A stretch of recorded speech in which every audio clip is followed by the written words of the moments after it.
지금부터 오후에 마지막 세션을 이어가도록 하겠습니다. 두 번째 세션 라운드 테이블은 데이터 혁신과 가치 창출이라는 주제로 5분의 발표가 끝난 후 토론이 진행될 예정입니다. 한국지속가능발전센터 윤희철 센터장님께 좌장으로 진행해 주시겠습니다. 큰 박수 부탁드리겠습니다.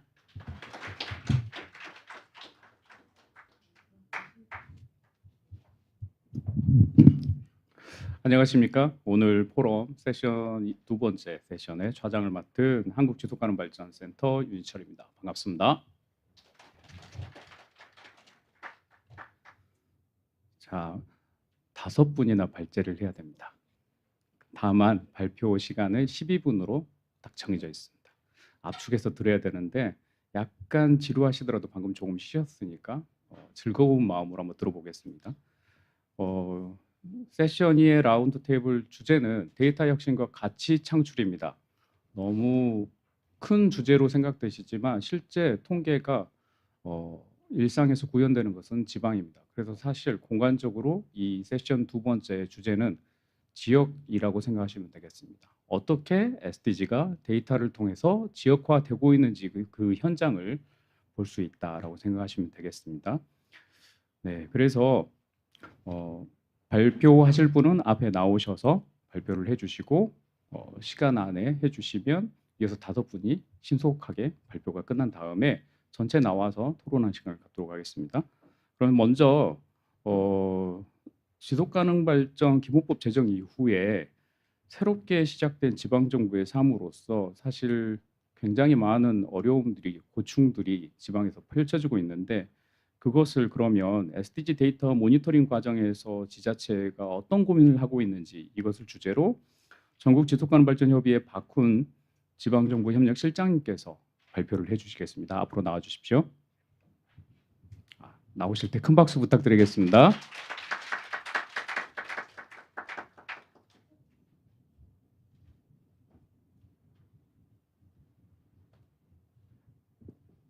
네, 감사합니다. 방금 소개받은 박훈입니다. 먼저 귀한 자리에 초대해 주셔서 감사드리고 오늘 말씀드릴 내용은 제가 어떤 정치적인 어떤 성향이나 또 어떤 지방정부 또 지역에서 활동하시는 분들의 모든 상황을 좀 이해하지 못한 상태에서 좀 말씀드리는 그런 전제 하에 좀 말씀드리겠습니다. 요걸로 넘기는 건가요?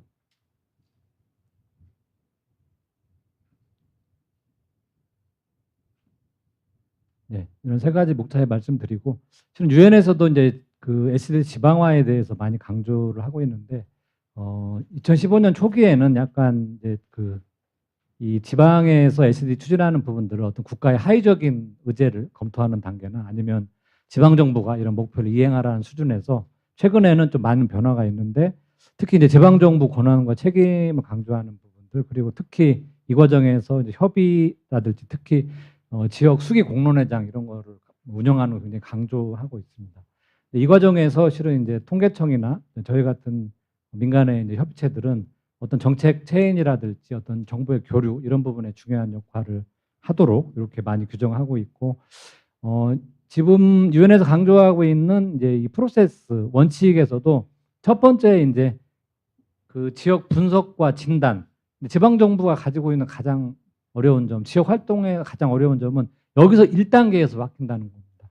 아까 우리 강볼드 선생님께서도 133개 지표만 정확한 통계가 있고 지금 현재 52% 정도 SDG에서 논의되고 있는 거예요. 52% 정도는 나머지 48%가 2개 정도의 통계값이 안 나오는 지표를 가지고 하고 있기 때문에 이런 상황인데 지방정부 담당자들은 오죽하겠냐는 거죠. 첫 번째 이제 여기서부터 이제 막히고 이행 체계 두 번 가운데 보시면 성과 구체화라는 측면들이 있는데 이 성과들을 어떻게 구체화하는 과정에서도 구체적인 통계라든지 이런 부분에 대한 지침이나 이런 부분들이 없기 때문에 그냥 지방정부 담당자들이나 지역 활동하시는 분들이 이런 지원 성과를 자체적으로 규정하고 할 수밖에 없는 그런 어려운 점이 있고 맨 마지막에 역량 강화. 실은 이런 부분들은 실은 이제 지방자치단체 공무원들이 어떤 통계 검증이라든지 이런 모니터링에 전문적인 스킬이나 역량들을 갖기는 상당히 어렵습니다.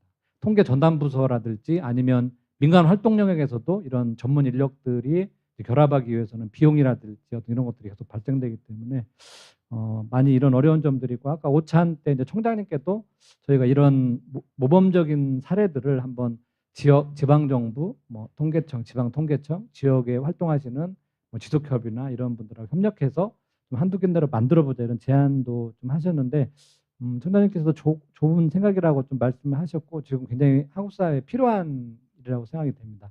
요거 이제 아까 설명하셨으니까 넘어가고 일본을 제가 좀 최근에 갔다 왔는데 확실히 이제 일본이 인덱스 지표도 높지만 이게 그 사가미하라시라는 곳에 이제 그냥 시청의 홀입니다. 로비에 이렇게 이제 해놓은 데들이 상당히 많습니다. 그만큼 일본 지방 정부들은 이런 데 굉장히 관심도 많이 가지고 있고 또 뭐 여러 가지 이런 엑스포를 한다든지 뭐 이런 여러 가지 이벤트들도 상당히 많이 하고 있는 걸로 저희가 좀 파악을 하고 있습니다.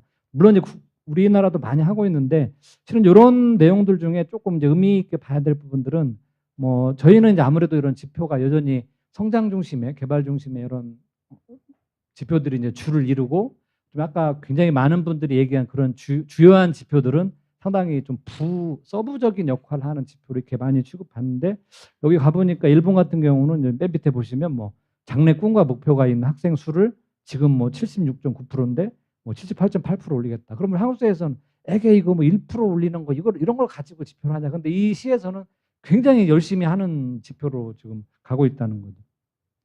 그래서 일본은 일본답게 확실히 이런 사례들도 굉장히 많이 수집을 하고 있고 어떤 어려운 점들이 있는 이런 데이터나 리포트 같은 것들을 좀 많이 발견하고 있고 특히 지금 한국 관련된 그 부분들에 있어서 지방 정부들도 열심히 하고 있습니다. 이건 이제 함께하는 시민행동에 2023년에 발표한 자료인데 전국 지자체 중에 지금 53% 정도는 이제 조례도 만들고 뭐 나머지 지표 수립이나 기본 계획 이 정도가 이제 15% 정도가 좀 여러 가지 그 SDGs 관련된 활동들을 열심히 하고 있는 걸로 지금 나타났습니다.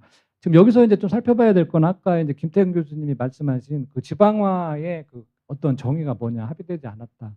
근데 그거는 결국 그 오늘은 이제 제가 말씀드리고 싶은 내용의 핵심인데 지방화라는 건 결국 그 지방이 주도하고 지방이 핵심적으로 어떤 주류화하는 부분이라고 저는 정의를 내려야 된다고 생각을 합니다.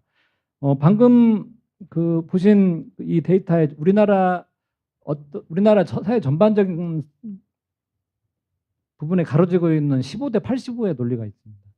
그러니까 이제 모든 것이 권한과 모든 여건이 집중된 15와 그걸 갖지 못한 85의 얘기가 있는데 실은 이 85에 있는 영역들이 실은 중앙정부에서 지금 관리하고 있는 HDS 영역으로 정확히 들어가지 못하고 있는 거죠. 지방정부의 이런 여러 가지 데이터들이나 이런 부분들이 좀 반영이 돼줘야 이런 부분들이 우리나라 인덱스 지표도 올리고 뭐 여러 가지 긍정적인 사례들도 많이 나올 수 있는데 요거 이제 원주에서 만든 사례인데 그냥 책에 있으니까 한번 보시고 일단 목표를 너무 잘 만들었어요. 그냥 정말 그 원주에 딱 필요한 목표들만 해가지고 잘 만들었고 특히 지금 원주 사례가 잘 돼 있는 거는 이런 목표를 달성하기 위해서 연도별로 예산을 얼마 정도까지 써야 될 건 이런 것까지 다 만들어 놨다는 거죠. 근데 중요한 건 이미 지방정부의 아까 15%는 이 정도 수준까지는 이미 올라왔다는 겁니다. 근데 이런 부분들을 국가나 정부에서 이런 부분들을 얼마나 좀 통로를 열어가지고 이런 데이터들을 빨리 흡수할 수 있도록 하느냐 이런 것도 굉장히 이제 중요한 문제 같고 이제 뭐 화성 같이 이런 사례들도 그냥 전에 뭐 지방정부 주도로 해가지고 뭐 하던 사례에서 뭐 주민자치회가 SDGs를 가지고 고민한다든지 또 당진시 같은 경우는 좀 이 기본적인 아까 전반적인 발제자들이 말씀하셨던 우리 사회의 좀 사회적 배제 문제들을 조금 지속 가능 발전 연결시켜서 우리가 어떤 방향으로 발전해 이런 사례들도 있고 지금 이제 신안 최근에 이제 저희 나오신 보고서 중에는 신안 같이 아까 이제 전부 다 할 필요 없다 이런 의견도 많이 나왔는데 딱 신안군에서 필요한 부분만 딱 만들어서 하는데 제일 위에 보시면 굉장히 의미 있는 게 신안은 섬이기 때문에 갯벌 관련된 부분을 굉장히 중요하게 다루고 있고 이거 특히 갯벌을 보존하는 쪽으로 어떤 군정 전략을 지금 펼치고 있다는 거죠. 근데 이런 부분들이 실은 국내에서는 아무리 얘기해도 뭐 좋은 사례라고 평가받지도 못하고 뭐 얘기할 기회도 없습니다. 근데 이제 이 군수님께서 재작년에 캐나다 몬트리올 가셨는데 기립박수를 받으셨다고. 이 우리가 갯벌을 이렇게 많이 보존해서 탄소 중립 열심히 하고 있다 했더니, 근데 이러한 사례들을 저희가 이제 국가 여러 가지 성과들이나 이런 부분에 빨리 연결을 시키고 독려를 해야 된다는 거죠.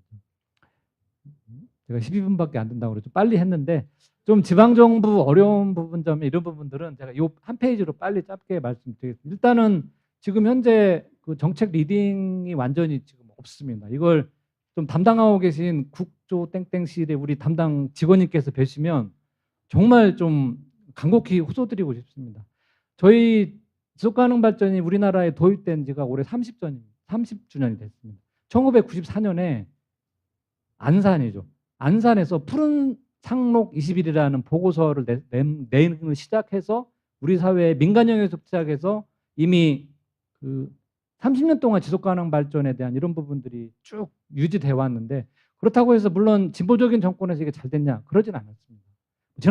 지난 정권에서도 뭐 한참 방치되고 있다가 뭐 정권 발에 우리가 안 해둔 게 뭐지? 보니까 이거 안 해놨는데 유엔에서 창피하다는데, 그러니까 우리 유명한 BT 땡 그룹 데리고 가서 유엔에 가서 뭐 이런 거 이렇게 지금 하면서 흘러오고 있었다는 거죠. 그런데 이미 이런 상황들이 기본법 제정 이후에 저희가 상당히 많은 기대를 했습니다만, 오히려 기본법 제정 이후에 환경부에서 조정되면서 그냥 정책 리딩이 딱 멈춰버린 겁니다. 그러다 보니 여기 관련되어 있는 열심히 하시던 지방정부라든지 뭐 지속가능 발전 협의회 여러 민간 주체들은 지금 현재 뭐 거의 고사 직전까지 지금 몰려가고 있는 지경입니다. 저희가 좀 간곡히 호소드리는 건 이 30년간의 이런 어떤 역량과 노하우 또 지방정부의 어떤 고민 이런 것들이 지금 단계에서 한번 또 맥이 끊기면 이걸 다시 이어가는 데는 굉장히 많은 에너지와 좀 행정력들이 좀 필요하고, 이런 논의들을 좀 이렇게 이런 포럼들을 통해서 좀 활발히 같이 토론하고 좀 공유하는 자리들을 좀 빨리 좀 만들고 해야 될 것 같고, 일단 뭐 전체적인 현황 조사나 또 아까 많은 분들이 얘기했던 지침, 이게 각 지방정부나 통계청에서는 어떤 일을 하고 환경부에서는 어떤 일을 하고 이 관련된 연구원들에서는 어떤 일들을 할 거며 통계개발원은 어떻게 하고 여기 관련돼 있는 용역 주체들은 어떻게 한다는 이런 지침이라도 빨리 좀 내려와야 좀 효과적으로 효율적으로 한 개의 목표, 우리나라 지금 인덱스 지표도 굉장히 좀 떨어져서 굉장히 좀 창피한 상황인데 이런 부분들을 좀 빨리 좀 공유를 해주셨으면 좋겠고, 통계 강화는 조금 저희 지방정부 공무원들이 아까 처음에 말씀드린 그런 애로사항이 너무 많습니다. 통계 전문가들도 아닌데 이걸 만들어내라고 하니 고민 끝에 용역비를 만들다 보니까 우리는 한 2천이면 될까 했더니 옆 지방정부에서 8천 세웠다고 하니까 그럼 우리도 한 1억 2천 세워야지 하다 보니까 이렇게 많은 용역은 하고 있지만 그 용역에 대한 구체적인 검증을 할 수 있는 데도 없고 정확히 알아볼 데도 없으니까 심지어 어떤 지방정부는 한 2년 있다가 다시 용역 다시 해야 되겠는데 이거 보니까 데이터가 많이 잘못되고 해서 이런 형편에 있다는 거죠. 거기에 지금 낭비되고 있는 예산이나 이런 부분도 상당히 굉장히 많은 예산들이 지금 낭비되고 있고, 이런 부분들을 조금 통계청이라든지 이런 데서 좀 적극적으로 도움을 주시면 조금 뭐 공무원들의 기본적인 뭐 소양 교육이라도 뭐 스킬이라도 좀 연결해서 주시면 될 것 같고, 뭐 지금 이게 가장 저희가 이제 중요하다고 좀 말씀드리는 부분들이고, 특히 이제 재정이라든지 인력 지원 또 어떤 포상과 격려 또 우사를 이런 모집하고 이런 부분도 조금 적극적으로 우리가 같이 좀 뚫고 나가야 될 문제고, 좀 빨리 해결해야 우리나라 SDS 관련된 현황이 좀 더 발전될 수 있을 거라고 생각을 합니다. 뭐 이런 전체적인 내용들은 말씀드렸고, 아까 이제 처음에 말씀드렸던 대로 결국 SDS라는 부분들이 이런 뭐 정치적인 이런 부분들을 떠나서 이게 뭐 진보의 모습도 아니고 보수의 문제도 아닙니다. 지속가능 발전은 이미 한 코로나 이전만 해도 이게 좀 이런 얘기가 있었죠. 현 세대 잘 살고 우리도 뭐 미래 세대도 잘 살자. 경제, 사회, 환경 균등하게 발전하자. 굉장히 아름답고 이상적인 얘기였지만 코로나 이후에는 이미 북유럽을 중심으로 지속가능 발전은 미래 세대의 생존으로 빠르게 지금 넘어가고 있습니다. 그럼 저희도 이제 그러한 부분들이 국제적인 흐름에 맞춰서 조금 여러 가지 고민들을 좀 흐름들을 읽으면서 특히 SGS 지방에서 하는 부분들을 정말 열심히 하시는 분 너무 많은데 좀 이런 과학적인 개입 또 그리고 또 어떤 담당 선생님들 뭐 고생하시는 우리 실무자들을 좀 같이 정보 공유하고 좀 연수할 수 있는 기회 또 이런 또 포럼이 계속 매년 해오셨는데 뭐 내년에는 좀 더 큰 규모로 발전되기를 좀 바라면서 좀 이 관련돼서 꼭 통계청만이 아니더라도 여기 저희 뭐 협의회라든지 지방정부 협의회, 통계청 뭐 관련된 부처와 연구기관들이 같이 이런 포럼을 계기로 좀 협력하는 사례가 더욱 많이 발굴되기를 바란다는 말씀 드리면서 발표 마치겠습니다. 고맙습니다.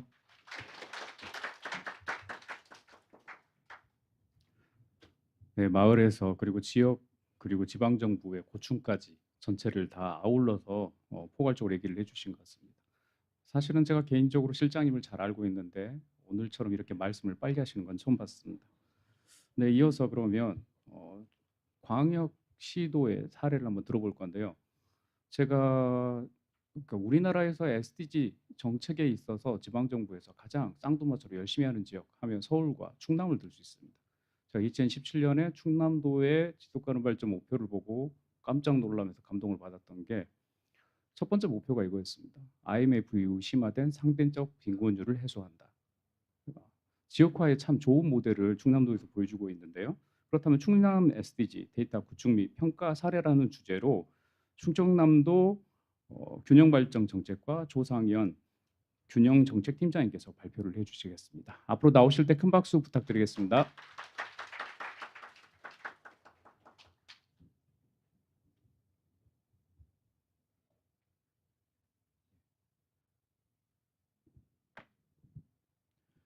네, 안녕하세요. 방금 소개받은 충청남도 균형정책팀장 조상현이라고 합니다.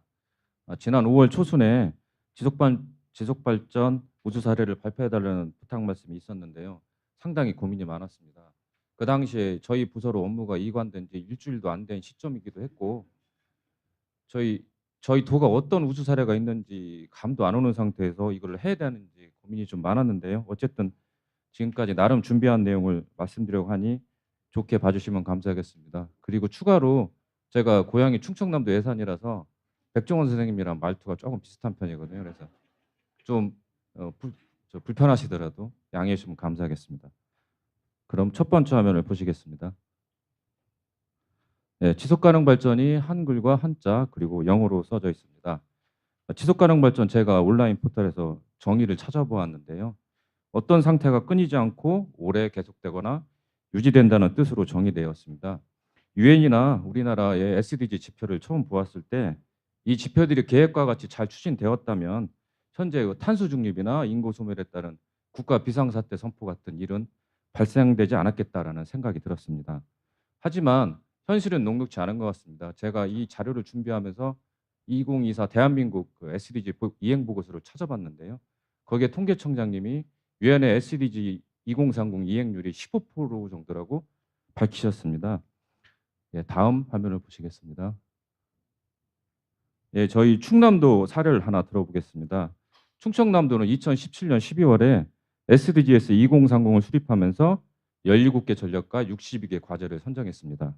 지표들을 선정한 바 있습니다. 그중 건강과 웰빙 전략의 자살률 개선이라는 과제에서 2020년 목표를 30.4명으로 설정했는데요. 지난 2023년 9월 통계청에서 발표한 2022년 기준 충남도 자살률을 보면 33.2명으로 2020년에서 오히려 퇴보하고 있습니다. 우리나라는 OECD 국가 자살률 평균의 2배가 넘고요. 저희 충남도는 그중에서도 가장 높습니다. 국내에서. 그래서 저희 도는 이 오명을 벗기 위해 광역 자살 예방센터 운영도 하고 농약병도 해소하고 독거노인 공동 생활홈도 운영하는 등 각종 노력을 기울였으나 결국에는 2021년 한 번 빼고 계속 자살률 1위를 유지하고 있습니다.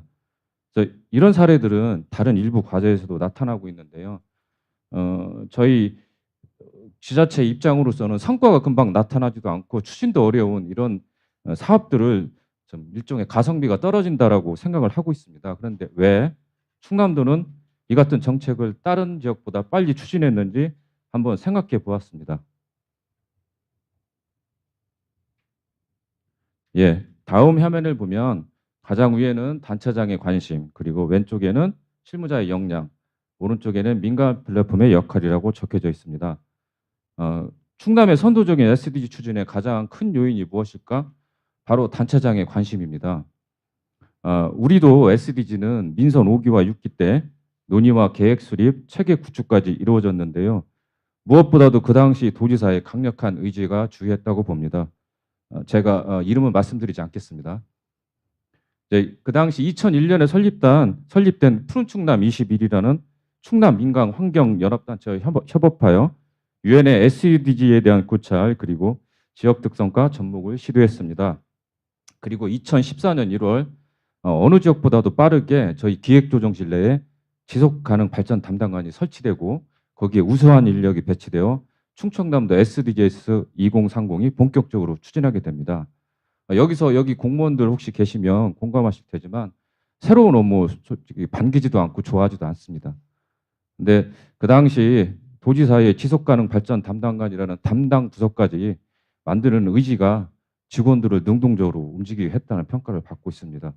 그리고 또한 푸른 충남 21에서도 대표를 중심으로 시군 협회장까지 적극적으로 나서서 행정과 함께 미래를 지향하는 파트너로서의 역할을 훌륭히 수행하였고 2017년 12월 충청남도 지속가능 발전 전략 2030 수립으로 열매를 맺었습니다.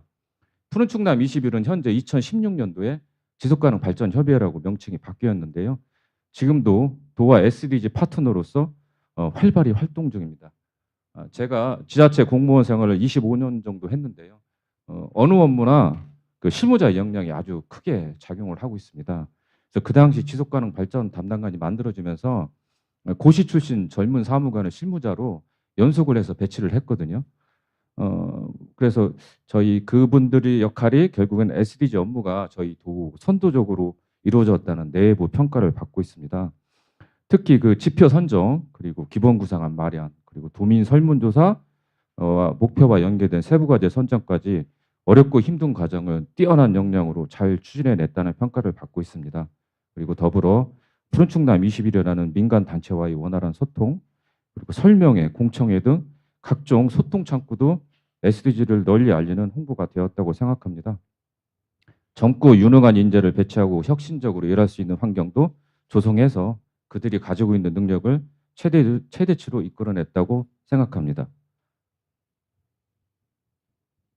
네, 다음은 충청남도 지속가능 발전 추진 과정을 정리해 놓은 도표입니다. 저희 민선 5기 중에 지표를 개발했으며 민선 6기 때부터는 도 내부 포털에서 지표 추진 상황을 수시로 확인이 가능하고 수시로 확인하고 입력이 가능한 시스템을 구축했습니다. 2017년 충남 SDGs 계획 수립을 시작으로 2019년부터는 매년마다 이행 실적을 확인하였으며 20년도 제1차 지속가능 발전 이행평가 연구, 22년에는 제2차 이행평가 연구, 그리고 현재는 제3차 이행평가 연구 중으로 오는 7월 8일 도지사님하고 충청남도 지속가능 발전위원회 위원님들이 함께 진행 상황을 챙겨볼 예정입니다. 예, 다음은 충청남도 지속발전 구성체계입니다. 저희 충남도 지속가능 발전 비전은 현재 세대와 미래 세대가 모두 행복한 충청남도입니다. 저희 단계가 3단계로 이행계획을 수립을 하였는데요. 현재는 2단계 실적을 확인 분석하고 있습니다. 저희 다소 아쉬운 점으로는 저희 최초 계획 수립할 때는 단위 과제가 366개였는데요. 2단계에서 242개로 감소되었습니다. 그리고 감소 사유로는 사업 일몰, 시대 상황 변환 등인데 현재는 2026년 3단계 이행 계획을 준비 중에 있습니다. 그래서 여기서 또 한 가지 제가 아쉬운 걸 느낀 게 62개 지표 중에서 10개 지표는 통계가 나타나질 않아서 저희들이 그 이행률을 확인할 수 없다라는 게 또 한 가지 아쉬운 점으로 나타나고 있습니다. 네, 다음은 저희 좀 민망하지만 지속가능 발전 업무에서 우수한 점을 정리해 보았습니다. 첫 번째로는 국내 지방자치단체적 선도적인 지표 개발과 하드웨어 기반을 조성하여 체계적인 관리를 한다는 점입니다. 두 번째로는 화면과 같이 계획 수립 후 62개 과제들의 집계가 얼마나 진행되었는지 매년 점검을 합니다. 원래 규정상으로는 2년에 한 번씩 점검인데요. 저희 도에서는 1년에 한 번씩 점검을 하고 매년마다 보고서를 작성하고 있습니다. 그리고 이 지표들은 앞서 만든 그 시스템에 단위 과제별 담당자들이 내부 포털망에 입력하게 되면 저희 도 홈페이지를 통해 외부로 공개가 됩니다. 이처럼 충청남도는 지속가능 발전 목표 지표 이행을 위해서 각 담당자들이 체계적으로 지표를 관리하고 실적 관리도 꾸준히 하고 있다는 말씀을 드립니다. 여기까지가 이제 PT상 설명드리는 부분이고요. 추가로 두 가지만 더 말씀드리도록 하겠습니다. 지속가능 발전 업무 관련해서 각 시도 현황을 제가 한번 찾아봤는데요. 저희 지속가능 발전 업무와 지속가능 발전 협의회 업무가 이원화된 데가 있고요. 일원화된 데가 있습니다. 그래서 17개 시도 중에 13개의 시도가 일원화가 되어 있는데요. 17개 시도는 기획 쪽 부서에서 담당하고 있고 3개 시도는 균형발전부서, 3개 시도는 환경부서에서 담당하고 있습니다. 그런데 이원화되고 있는 부분 중에서 4개 시도 중에 지속 가능 발전 협의회 업무는 전부 환경부서에서 업무를 맡고 있더라고요. 그래서 SDG 시작이 대부분 환경 관련된 이슈가 많기 때문에 그렇게 관리하시는 건 제가 이해를 하는데 그 현재 이제 SDG 자체가 그 환경뿐만 아니라 뭐 불평등 해소라든지 여러 가지 분야에 걸쳐 있기 때문에 그 시나 도정을 총괄하는 그 부서에서 일원화해서 추진하는 게 맞지 않나 그런 생각이 들어갑니다.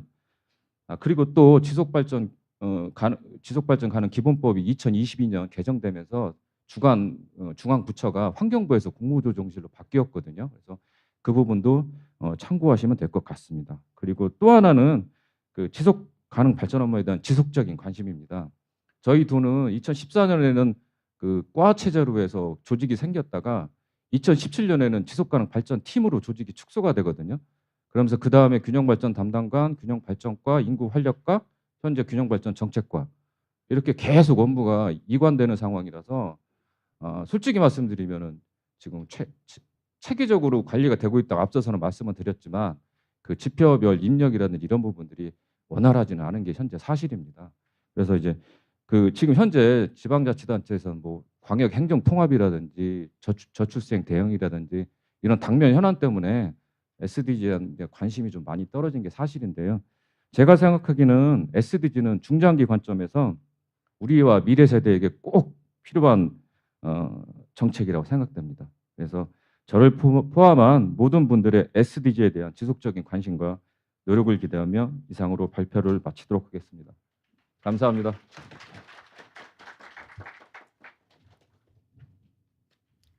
네, 감사합니다.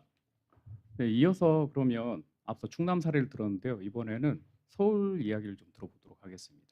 제가 개인적으로 최근에 서울의 자치구들에 대한 지속 가능성 평가를 진행을 해봤는데 굉장히 놀랬던 건 서울이 의외는 아니죠. 데이터 포털이 너무 잘 구축돼 있어서 상대적으로 굉장히 용이하게 평가 과정을 할 수 있었습니다. 물론 여기에도 성과와 또 한계들이 있을 것 같습니다. 그 자세한 이야기를 다음으로 서울 SDG 데이터 구축 및 평가 사례라는 주제로 서울연구원의 도시환경연구실 김고운 연구위원님께서 발표해 주시겠습니다. 앞으로 나오실 때 큰 박수 부탁드리겠습니다.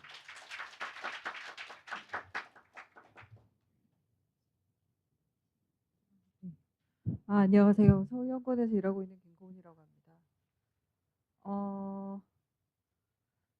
저희는 지금 이제 2015년 처음 서울시가 조례상 지속가능 발전 계획을 수립한 이후로 1차와 2차 계획을 수립했고 그 이후에 이제 지속가능 발전법이 개정되면서 제3차 서울시 지속가능 발전 전략 및 추진 계획을 수립하고 있습니다. 그래서 오늘 말씀드릴 내용은 1, 2차 계획 위주로 말씀을 드리려고 합니다. 그래서 그 과정을 소개한 게 이거고요. 그러니까 2015년도에 서울시가 1차 계획을 수립할 당시는 유엔이 아직 SDG 지표를 지금 같은 형태로 발표하지 않았기 때문에 서울이 서울 나름의 수레바퀴 모형이라고 그래서 30개의 지표를 2020년과 2030년에 달성하겠다고 자체적인 지표를 그때 경제, 사회, 환경 세 분야로 만들어서 발표를 먼저 휘딱 해버려가지고 그 이후에 UN SDG가 발표된 걸 보고 2차 계획은 그 1차 계획을 UN SDG 체계랑 연결시켜서 수정하는 과정을 통해서 만들어졌다 이렇게 보시면 될 것 같고요. 그 과정에 서울 지속위원회가 만들어져서 지속가능 발전 계획과 이행 계획을 수립하는 데 같은 역할을 해오고 있습니다. 지난번 계획은 그 UN SDG와 체계를 맞추면서 또 어떻게 보면 서울은 지속가능 발전 협의회가 주도하는 이행 과정이 아니라 행정부서가 기획조정실 아래 그 당시로는 이제 지속가능 발전 팀 평가 담당관 아래 지속가능 발전 팀이 이제 이걸 담당했기 때문에 행정이 지속가능 발전의 이행을 직접적으로 담당하려면 행정이 이해할 수 있는 구조로 가는 게 좋겠다라는 의미에서 이렇게 4대 전략으로 구성하기도 했고요. 또 사실 이렇게 4개로 나누게 된 가장 큰 원인은 시민들을 모시고 저희가 공론화 작업을 하는데 테이블을 어떻게 짜야 될지 너무 고민인 거예요. 저 17개를 어떻게 한 테이블에서 저 1번부터 17번까지 다 다룰 수가 없는데 어떻게 나누지? 그러다가 이제 4개씩 해서 8개 테이블로 하자. 짝수가 좋구나 이러면서 이제 이걸 또 나눈 것도 있습니다. 그래서 그 테이블에 저희가 A4지로 앞에는 그 각 번호의 저 그림을 담고 뒤에는 2017년도에 박원순 시장님 시절에 만들어서 이미 지소기가 발표했던 서울을 바꾸는 17가지 방법이라고 하는 98개의 이행 과제를 그 뒤에 다 써서 테이블 위에 다 놓아놓고 이렇게 카드놀이 하듯이 공론화를 진행하였는데요. 이제 그러기 위해서도 이 전략을 좀 만들었는데 뭐 나쁘지 않았다는 평가를 받은 것 같습니다. 그래서 1차 계획과 2차 계획이 얼마나 다른지를 보여드리는 게 이 그림이고요. 보시면 알겠지만 1차 계획은 뭐 시작할 때니까 엄청 힘을 많이 받아서 심지어 기본 계획을 수립하고 이행 계획은 또 별도로 한 번 더 수립했어요. 그러면서 사업이 여기 보이시죠? 빨간색으로 제일 밑에 328개의 세부 사업을 붙였습니다. 이 당시의 목표는 서울시에서 하고 있는 웬만한 건 다 SDG, 그러니까 지속가능 발전 밑으로 모여라는 방향으로 했던 것 같습니다. 그래서 환경, 사회문화, 경제 추진 기반이었으니까 이게 1차가 그러니까 UN SDG 체계가 나오기 전에 만들어진 게 이제 이 체계라고 보시면 되고요. 오른쪽에 있는 게 UN SDG 체계가 나오고 난 다음에 거기에 맞춰서 한 거고 이 당시는 이미 그 97개의 이행 과제가 만들어져 있었기 때문에 그 97개의 이행 과제에 대응하는 사업과 지표를 만들고 부서를 붙이고 시민 의견을 수렴하는 과정을 중점적으로 진행했다고 보시면 되고요. 그래서 그 당시의 고민은 그거였습니다. 아직 요즘은 안 합니다만 그 당시에 서울시가 많이 하던 것 중에 뭐가 있었냐면 시정 4개년 계획이라는 두꺼운 책을 매년 업데이트를 했었어요. 그러니까 그게 부서별로 하는 일 중에서 시장이 관심을 가질 법한 그리고 되게 대표로 할 법한 사업을 모아가지고 이렇게 묶어서 책으로 내는 거였는데 그 사업 위주로 저희가 SDG 번호를 태깅을 해주자라는 게 그 당시의 목표였습니다. 그래서 97개 이행과제도 중요하지만 100개 정도의 사업을 제시하는 게 100대 사업이다. SDG 100대 사업이다라는 정도로 좀 분위기를 가져가면 좋겠다. 300개는 너무 많다. 300개는 이행 점검하기도 너무 힘들다. 그래서 100대로 줄여서 진행하게 되었다는 게 지난번 계획의 주요 골자라고 보시면 되고 또 저희가 지표를 100개 정도를 만들어 드렸어요. 서울연구원에서 시에서 요청을 해서. 근데 그걸 다 관리하기가 너무 힘드니까 시에서는 시민 의견을 한 3번 정도 수렴해가지고 각 번호별로 대표적인 지표를 시민 지표 17개를 공식적으로 관리하는 걸로 갔습니다. 그래서 이 성과 지표라고 하는 것들은 어떻게 보면 각 부서에서 하고 있는 사업과 관련된 지표라고 보시면 될 것 같고요. 약간 그 아웃컴에 가까운 지표는 17개 중심으로 관리되었다. 그렇게 이해하시면 될 것 같습니다. 그리고 지난 계획의 두 번째 방점은 어디에 박혔냐면 엠고스라고 하는 주요 이해관계자 그룹을 웬만하면 다 만나보자였어요. 그래서 이분들을 다 만났어요. 어린이 농부까지 만났던 걸로 기억합니다. 그래서 이분들을 이렇게 다양한 방식으로 면담이나 FGD, FGI, 그다음에 시민공청회 이런 여러 가지 채널을 통해서 의견을 다 받고 그 의견을 계획에 반영하려고 노력했습니다. 그 과정에서 이제 이거는 전형적인 이제 퍼실리테이션 공론화의 방법이죠. 시민들이 모여서 확산되는 의견을 다 풀어놓게 하고 그 확산된 의견을 모아가지고 계획에 정리해서 집어넣는 방식이었는데 제가 오늘 이 사례 발표를 요청받았을 때 특별히 이제 포인트로 요청받았던 내용이 그 숫자로 표현되는 데이터가 아니라 말이라든지 뭐 이런 비정형 데이터를 SDG 계획을 수립할 때 어떻게 반영했는지 사례를 좀 얘기해 달라고 하셔서 이제 이 내용을 굳이 좀 넣었다고 보시면 될 것 같고요. 뭐 온라인으로도 하고 오프라인으로도 하고 그 사이에 코로나가 왔음에도 그냥 이렇게 저렇게 다 했던 것 같고 시민들한테 꾸준히 계속 물어봤던 거는 지금 중요한 게 뭡니까? 10년 뒤에 중요한 게 뭡니까? 그 뒤에 2030년에 중요한 게 뭡니까?라는 시간 스케일이 다른 거를 두고 중요한 것의 변화를 계속 물어봐서 저희가 5년 이내 중점적으로 가져가야 될 번호와 2030년에 중점적으로 가야 될 번호를 좀 다르게 설계하는 데 활용했다 이렇게 보시면 될 것 같습니다. 그래서 당시 시민을 모아서 저희가 이렇게 서울시의 건물에 모여서 제가 말씀드린 저희 연구원 선생님들이 일일이 수작업으로 만든 피와 땀과 노동이 있는 SDG를 이제 주말에 제가 이 당시 서울 지역에너지 계획도 했는데요. 그 지역에너지 계획 공론화 과정을 기획하는 역할을 했는데 거의 7, 8월 그때 태풍 링링이 왔을 때인데 토요일이 없는 삶을 살았습니다. 왜냐하면 이제 서울 시민들을 모으려면 주말에 해야 돼가지고 그래서 다양한 연령대 시민들을 지역에너지 계획은 그때 2040년이 목표였기 때문에 중학생까지 대상으로 해서 모았고 지속가능 발전은 10대 후반부터 모아가지고 저희가 인구 비례로 하되 10대와 20대는 인구 비례로 하면 너무 작게 표출이 되니까 10대, 20대는 좀 더 가중치를 넣어서 더 많이 공모를 통해서 뽑아가지고 테이블 배치를 해서 논의 과정을 거쳤습니다. 그래서 뭐 투표도 하고 뭐 저런 미래에 대한 그림도 그리고 제 연구실에 아직 저게 남아 있더라고요. 그리고 저희가 그때 시민들한테 저희가 만들었던 지표에 대한 설명을 이렇게 드렸고요. 그리고 비정형 데이터로 말씀하신 자료를 이렇게 컨셉 맵으로 만들었는데 이거는 이제 원주민을 주요 이해관계자로 잡고 있는데 엠고스에서는 서울은 원주민의 비율이 이주민의 비율보다 훨씬 많기 때문에 오히려 상대적인 약자는 이주민이라고 생각했어요. 그래서 이주민 여성들을 저희가 만나서 그분들이 생각하는 고민과 어려움에 대한 이야기를 이렇게 컨셉 맵으로 만들기도 했고요.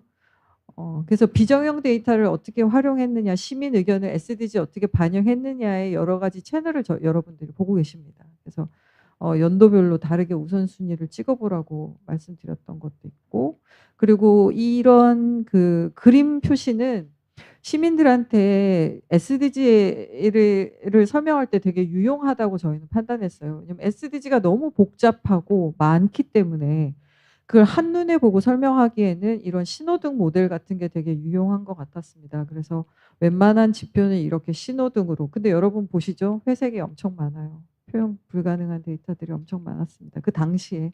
그래서 이렇게 경향을 가지고 저희가 시민들한테 설명을 해드리고 그 설명을 듣고 시민이 비전을 작성해서 저렇게 투표를 하고 대화를 나눈 걸 저희가 녹취를 해가지고 그 비정형 데이터를 정리를 해서 저렇게 워드 클라우드 같은 형태로 만들고 설문조사에서 나온 비정형 데이터도 저렇게 만들어서 저 내용을 분야별로 저희가 이렇게 별도로 만들었고요. 그래서 그 내용들이 이렇게 전략으로 만들어져서 4개 전략 부분, 그 다음에 추진과제, 그 다음에 옆에 SDG 링이 붙어 있는 게 우선 중점 추진 사업이라고 보시면 되고요. 그런 부분에 시민들의 의견이 반영됐다. 그리고 심지어 서울시는 너무한 게 저희가 그렇게 고생해서 줬는데 또 1년을 더 했어요. 공론화를. 너무한 게 아니라 잘하려고 하는 거죠. 그래서 1년을 더 해서 제 2차 계획을 정리를 한 다음에 마련을 했고요. 그리고 그 과정에 이제 아까 제가 100대 시정 그 주요 과제에 붙인다고 했잖아요. 그 과정에도 전문가나 부서 의견, 시민 의견 수렴 과정을 다 거쳤습니다. 그래서 서울시 부서들이 웬만하면 안 하는 사업이 없는데 안 하는 거 몇 개 시민들이 잡아냈어요. 반려동물에 대한 거, 통일에 대한 거, 뭐 이런 거 안 하고 있다. 잡아내서 그런 거 저희가 반영해서 시민 의견을 전문가 의견을 통해서 정제한 다음에 이렇게 시민 의견을 사업 그 과제 카드 형태로 만들어서 부서에게 줬고 그 부서를 받은 경우에는 사업에 반영을 했습니다. 그래서 시민 비정형 데이터를 모으는 것도 중요하지만 그걸 어떻게 정리해서 계획에 반영할 것인가도 되게 중요하고, 시민들이 그 비정형 데이터 할지라도 의견을 내기까지 우리가 시민이 이해하기 쉽게 보기 쉽게 자료를 만들어서 제공하는 것도 되게 중요하다라는 걸 말씀드릴 수가 있고, 저희 이제 3차 계획에 대해서 간단히 말씀드리면 아직 이제 확정된 게 아니라 진행 중에 있습니다. 아쉽게도 저희가 2차 계획을 수립하는 과정까지의 과정이 되게 많이 반영된 국가의 그 지속가능 발전법이 저렇게 발표가 됐는데, 저희는 거기서부터 좀 다음 단계를 고민하게 됐다라는 말씀을 드릴 수 있을 것 같아요. 이제는 지속가능 발전이 너무 많은 내용을 다 담으려고 노력하는 건 아니다라고 좀 판단하고 있습니다. 그래서 각 분야에서 그냥 놔둬도 알아서 잘하는 건 그냥 분야에서 알아서 하게 하고, 메타 계획으로서 SDG에서 꼭 챙겨야 될 부분, 그리고 한 분야를 넘어서는 주제, 아까 자살률 얘기하셨는데요. 자살률, 온실가스 배출량, 뭐 이런 것들은, 미세먼지 이런 것들은 한 부서의 하나의 사업으로는 절대로 커버할 수 없는 지표이기 때문에 그런 지표는 우리가 아웃컴 지표로 사업과 떼서, 부서와 떼서 별도로 관리하고, 사업 부서가 하는 것 중에서 SDG가 꼭 관리해야 될 것만 저희가 축소해서 정리해 나가기로 이번에는 방향을 선택과 집중으로 바꿨습니다. 그래서 지금 60개 정도로 좀 내용을 줄이는 방향으로 정리를 하고 있는데, 이건 아직 확정된 게 아니라 서울지소기가 그 결정을 할 거라는 생각이 들고요. 그럼에도 불구하고 줄이는 내용은 줄이지만 저희가 계획을 만들고 나서 바뀐 상황은 반영해야 될 것 같아요. 그래서 ESG라든지 아니면 장애인, 고령자, 뭐 청년, 그다음에 아까 말씀하신 성차별에 있어서 제일 중요한 일자리 부분에 대한 것들은 저희가 보완을 하고 좀 더 내용을 많이 풍부하게 담으려고 하고요. 남북 관계는 삭제할 예정입니다. 예, 그리고 마지막으로 저의 방점은 아까 이제 내부 포털에 그런 시스템이 있다고 하셨는데 서울시는 아직 그게 없어서, 열린 데이터 광장처럼 서울시가 이제 데이터를 되게 잘 관리하고 있는 시스템이 있는데 그런 걸 좀 더 직관적으로 관리할 수 있고 입출력이나 관리가 가능한 대시보드 형태로 저희가 좀 시스템화하는 거를 저희 계획의 결과로 좀 목표로 삼고 정리를 하고 있고, 이런 과정들이 이제 내년에 바라건대 VLR로 좀 담겨서 세계에도 좀 발표가 될 수 있도록 그런 계획을 수립하고자 합니다. 네, 말씀 들어주셔서 감사합니다. 네, 감사합니다. 시간이 너무 우리가 짧아서 제가 논평 뭐 짧게 요약하는 거 그냥 넘어가고요. 바로 그러면 이어서 우리가 충남과 그 서울의 사례에 이어서 네, 이제 지역의 사례를 들어볼 건데, 사실 잘 아시겠지만 시군 단위로 내려가면 내려갈수록 통계 자료가 굉장히 희소해집니다. 통계연보를 제외한 다른 자료 찾기가 쉽지가 않죠. 그래서 모든 지자체들이 다 이 지표 설정부터 나중에 평가 단계까지 고민을 할 수밖에 없는데, 그렇다면 이걸 통계청 차원에서 지방에서는 어떻게 이걸 지원하고 협력하려고 하는지 그 이야기를 한번 들어보도록 하겠습니다. 지방 SDG 지표 구축 및 관리 평가 지원 방안에 대해서 경인지방통계청 박신혜 지역통계과장님께서 나오셔서 발표해 주시겠습니다. 앞으로 나오실 때 큰 박수 부탁드립니다.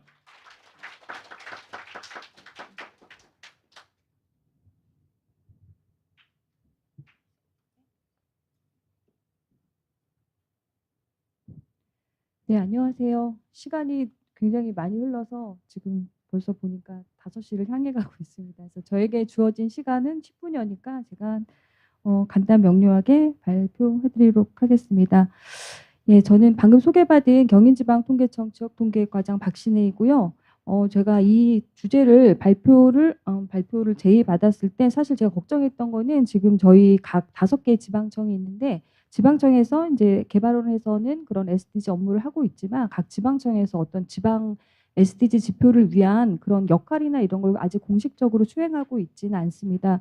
그래서 그러한 현상을 감안하고 다만 그 지금 경인 지역에서의 어떤 SDG 현황에 대해서 좀 이게 목차인데요. 지표 현황에 대해서 좀 살펴보고, 앞서 발표해 주신 서울하고 충남 사례도 되게 훌륭한데 제가 이제 본 사례는 경기도랑 수원시, 그다음에 인천 부평입니다. 근데 다만 아까 제가 좀 충격을 받았던 숫자가 그 지표 구축된 지자체가 15% 정도라고 그래서 조례 제정은 한 50%가 좀 넘었지만 실질적으로 그러면은 지금 85% 정도는 구축 자체가 좀 안 된 거니까 우리가 지금 보고 있는 사례들이 다 좀 잘 된 사례만 보다 보니까 이 그렇지 않은 사례들이 이게 평균치는 아니라는 것은 좀 감안해야 된다는 제가 생각을 했습니다. 그리고 경인 지역의 그 로컬 SDG 지표 현황에 대해서 보고 그다음에 여기에 대해서 이제 문제점이 무엇인지에 대해서 한 간단하게 세 가지로 짚어보았고요. 그렇다면은 이제 가장 중요한 게 제가 좀 말을 가교 역할이라고 좀 붙여봤는데요. 그 중앙 정부랑 어떤 지자체 간에 어떤 저희가 있잖아요. 지방청이 있기 때문에 지방통계청이 어떤 그 로컬 SDG 지표를 구축하고 평가 관리하는데 굉장히 거대한 주제긴 한데요. 어떤 역할을 할 수 있을까 좀 세 가지 점으로 생각해 봤습니다. 처음에는 저희가 경인청에서 2021년, 22년에 개발해서 지금 작년 11월부터 공식 서비스하고 있는 수도권 광역지표가 있는데요. 이 사실은 이 광역지표 개발할 때 제가 개발할 당시에는 있지는 않았는데 그 개발원에 지금 SDG 지표 플랫폼이나 이거 굉장히 많이 참고했다고 이제 들었습니다. 그래서 지금 수도권 광역 지표 같은 경우는 경인 지역에서 활용이 가능하고 시도 내지는 시군구까지 지표가 돼 있기 때문에 이 활용하는 방안, 그다음에 두 번째는 모르시는 분도 있고 아시는 분도 있을 것 같은데 저희 통계 데이터 센터라고 해서 데이터 플랫폼 역할을 하고 있는 그 수도권 지역에 6개가 있는데요.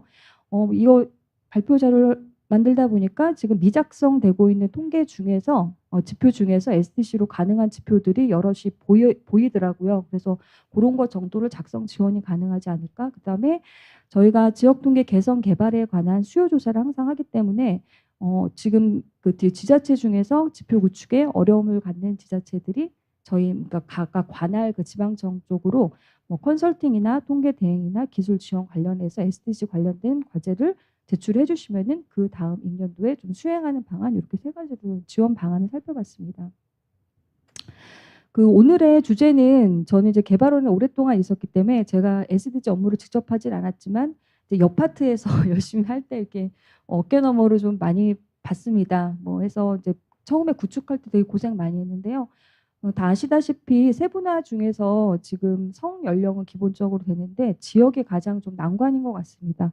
그다음에 다문화나 인종이나 장애 여부 등도 있지만 이거는 이제 다문화랑 인종은 뭐라고 말해 조금 어떻게 보면 마이너리티의 개념일 수가 있는데 지역은 어쨌거나 지방 정부화가 돼 있기 때문에 지금 가장 좀 해결해야 되는 가장 좀 현안이라고 생각이 되었고요. 그래서 이 법 제도적 기반을 봤을 때 이제 아까 오찬 시간에도 같이 청장님과도 말씀 많이 나눠봤는데 이게 국조실로 가면서 기본법이 시행이 됐고요. 각 지자체별 아까 조례 제정 현황을 보니까 조례는 그래도 한 53% 정도로 조례는 전반적으로 좀 과반 이상은 좀 제정된 현황으로 보입니다.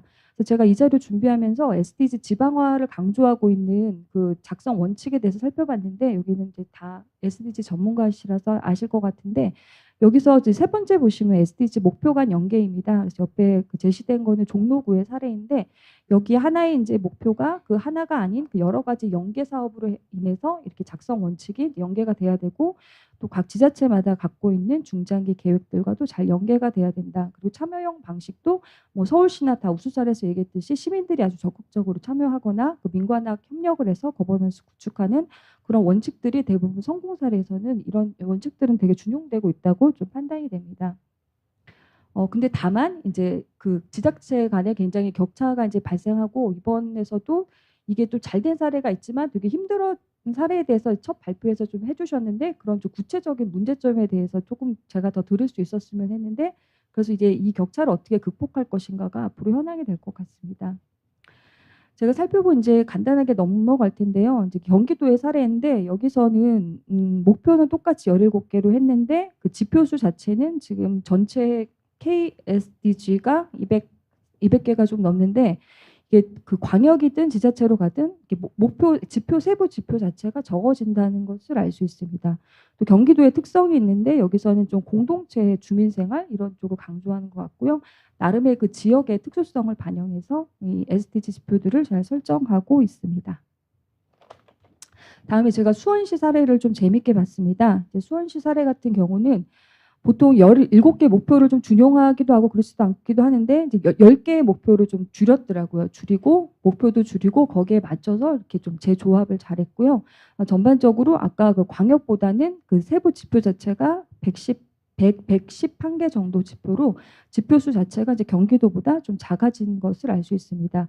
그리고 아까 또 경기도에서 말씀 안 드렸는데 경기도에서 좀 특이점은 그 전체 그 SDG 항목 중에 기본 항목을 좀 지정을 해서 그 공통 항목에 대해서는 31군 시군에 대해서 모니터링을 하고 있더라고요. 공통 항목과 그렇지 않은 항목들을 구분해서 그래서 좀 잘 된 사례로서 이제 수원시 사례를 좀 살펴보았습니다. 그다음에 이제 인천 부평구입니다. 부평구도 이제 5대 전략을 세우고 이제 17개 목표, 전체 목표 수는 동일하고요. 근데 이렇게 세부 지표 보시면은 더 작아졌습니다. 75개 정도로. 그러니까 이게 지역이 더 세분화될수록 사실은 저희가 조사 통계 또 하다 보면은 시군구로 세분화돼서 작성할 수 있는 통계가 굉장히 적어지기 때문에 지금 등록부가 많이 나오면서 이건 전수 자료이기 때문에 사실은 시군구를 넘어서까지 읍면도까지 작성 가능하게 됩니다. 그래서 이게 여기서 전반적으로 보이는 그 패턴 자체가 광역에서 지자체로 갈수록 이 어떤 통계 말씀하신 것처럼 기관장님의 뭐 노력이나 관심도도 중요하고 또 통계 담당자분들이 굉장히 잦은 교체가 있으세요. 그래서 교육도 저희가 하고 하는데 해도 또 그 다음에 보면은 또 이제 또 다른 분위기에 바뀌셔가지고 그런 여러 가지 한계가 있고 특히 그 시군으로 갈수록 이 구축되는 지표 수가 좀 작아진다는 것을 알 수 있었습니다. 그래서 요거는 이제 반복되는 내용이라서 넘어가기로 하고요. 그래서 제가 이 앞에서 충남하고 서울시 사례였는데요. 제가 무엇이 문제까지는 아니고 좀 세 가지 측면에서 좀 생각을 해봤는데 이게 지역의 어떤 특성을 좀 반영하다 보니까 제가 이게 뭐 모르겠어요. 유엔에서 뭘 측정하려고 하는지 모르겠는데 어느 정도의 그 지표의 지역별의 특성이 어느 정도까지 허용이 되는 거지 조금 통일성 면에서는 조금 이게 좀 감소되지 않을까 이제 그런 생각을 좀 진단해봤고요. 그다음에 자료 세분화라고 해서 이제 지역 전국 단위의 K가 지역 세분화되면서 특히 시군구로 가게 되면은 지표 구축에 한계가 있을 수밖에 없습니다. 이게 시군까지 나오는 자료가 사실은 좀 제약이 있기 때문에 그래서 활용 가능한 자료 및 지표의 범위가 축소된다는 것 그것을 좀 진단할 수 있었고요. 마지막으로 이거 되게 중요한 부분일 것 같은데요. 관리 및 평가의 객관성이라고 해서 그 노찬 시간에 또 언급해 주셨던 것 같은데 각 그 이행 모니터링을 하고 있는데 이제 그 방식이나 절차가 조금 일원화되지는 않은 것 같았어요. 그래서 이게 향후에는 이게 좀 그러니까 절차나 프로세스를 조금 객관화시킬 필요성이 있지 않을까. 아까 말씀드렸던 것처럼 경기도는 31개 시군에 대해서 공통 항목을 가지고 이제 관리를 하고 그런 식으로 한다든지 해서 이런 게 객관성 확보가 필요하다 생각했습니다. 이거는 수도권 광역 지표랑 제가 SDG 지표를 비교를 한 이유는 이제 처음 지자체에서 발굴을 할 때 그 수도권 광역 지표를 좀 차용할 수 있겠다 해서 이걸 영역을 한번 비교를 해봤고요. 이거 유사 지표 같은 경우는 자료에 있으니까 제가 세부적인 이야기는 하지 않겠습니다. 근데 조금 실망스러웠던 거는 처음에 생각했던 것보다 이걸 그대로 쓸만한 그 수도권 광역 지표와 이제 SDG 동일 지표가 많지는 않았습니다. 뭐 빈곤대치나 기아 종식 같은데 이제 몇 개의 영역이 있었고요. 그 뒤로 갈수록 생태계라든지 기후 변화 같은 그리고 물 위생 이런 부분에는 좀 해당되는 내용들이 좀 많지는 않았습니다. 넘어가겠습니다. 그래서 여기서 갖는 시사점은 그 두 가지 지표를 비교를 해봤는데. 그 유사 쪽 관련성이 높은 지표는 SDG 11개 영역 중에서 한 40여 개 지표 정도로 좀 확인이 됐고요. 근데 다만 이게 SDG를 구축하기 위해서 수도권 광역 지표를 활용할 때 제가 그 지표 정의상에 좀 차이가 있을 수가 있어요. 가령 이제 의사 수가 그때 이거 보도자료 SDG 낼 때 그 여기 SDG 의사수랑 그 수도권 광역 지표 의사수가 달라서 이제 확인해 보니까 그게 치과 의사가 들어가느냐 안 들어가느냐 이런 거에서 미세하게 차이가 있기 때문에 이 수도권 광역 지표를 좀 활용하실 때는 나중에 그 지표상의 양쪽의 정의까지 좀 고려해서 세심하게 볼 필요가 있다라는 좀 유의점을 말씀드립니다. 그다음에 SDC 자료에 대한 활용 가능성인데요. 이 발표 자료를 제가 긴 시간 준비하지를 못해서 그때 발견했던 게 식량 생산자의 평균 소득, 소규모 식량 생산자의 평균 소득 같은 경우 지금 미작성되고 있는데 이거는 그 농업 DB랑 그다음에 소득 DB를 가지고 이게 추정이 가능할 것 같다고 이제 저희 이제 실무자들은 판단하였습니다. 이렇게 미제공되고 있는 이유가 그런 지표가 좀 그 문화적인 거랑 맞지 않다든지 아니면은 가용 뭐 자료가 없을 때인데 이런 것들을 좀 작성 가능할 것 같았고요. 그다음에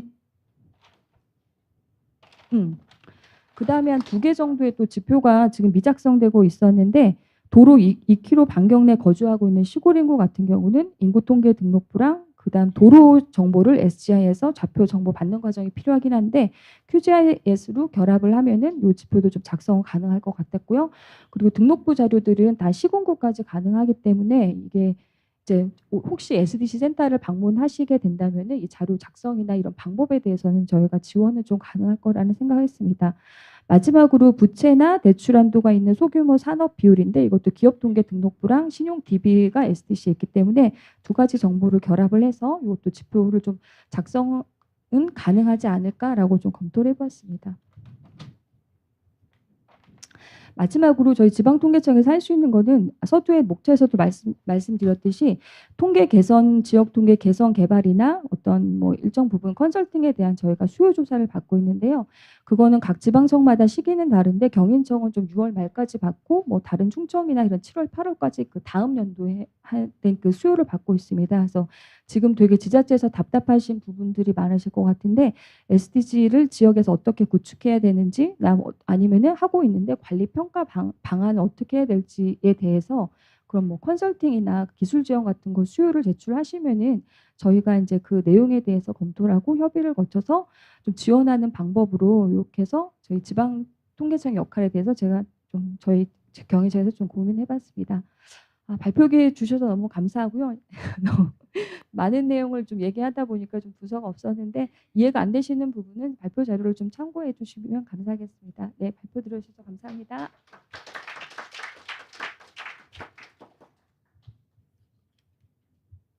네, 감사합니다. 저는 개인적으로 뒷부분이 더 관심이 많이 가던데 잘 활용하는 기회들이 앞으로 이루어졌으면 좋겠고 혹시 이제부터는 조금 고민을 해주셔야 될 게 한 분이 더 남았는데요. 그분이 끝난 다음에 바로 이어서 저희가 전체적인 토론을 할 겁니다. 그래서 지금부터 머릿속으로 나 궁금한 게 있어. 이거 질문해 봐야지라는 것들을 한번 생각해 주시면 좀 이따 원활한 진행이 될 것 같습니다. 그렇다면 마지막으로 이제 이거 재밌는 주제인데요. 지방정부 입장에서 가장 희망하는 것은 사실 우리 도시가, 우리 지역이 글로벌하게 잘 알려지고 멋있게 보여지길 원하시거든요. 그렇다면 그 어려운 점이 사실 국제적인 연계인데 데이터를 중심으로 할 수도 있습니다. 그 정말 중요한 일종의 키포인트를 지방 국제적 연계를 통한 SDG 달성에 대한 기여라는 주제로 이클레이 한국사무소 윤영란 정책정보팀장님께서 발표를 해주시겠습니다. 앞으로 나오실 때 큰 박수로 환영해 주십시오.